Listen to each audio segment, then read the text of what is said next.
નમસ્કાર દર્શક મિત્રો, એક ભારત ન્યૂઝમાં આપનું હાર્દિક સ્વાગત છે।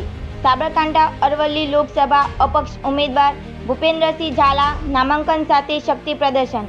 આજ રોજ હિંમતનગરના બીજે ગ્લોમર એજ્યુકેશન કેમ્પસ ખાતે બીજેડના સીઈઓ ભૂપેન્દ્રસિંહ ઝાલાએ સાબરકાંઠા અરવલ્લીના હજારો કાર્યકર્તાના આશીર્વાદ લઈ રોડ શો યોજાયો, ત્યારે હજારોની સંખ્યામાં હાજર જનમેદનીએ ભૂપેન્દ્રસિંહ ઝાલા જિંદાબાદ, જય ભવાની, બધી પાર્ટી જવાની, અપક્ષની જીત થવાની તેવા નારા લગાવ્યા હતા।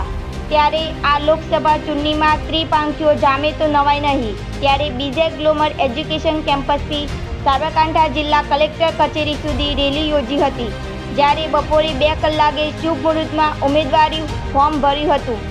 ભૂપેન્દ્રસિંહ ઝાલા એક બિઝનેસમેન હોવાની સાથે ક્ષત્રિય સમાજના યુવા નેતા અને સમાજ હિત માટે હંમેશા કાર્યરત છે।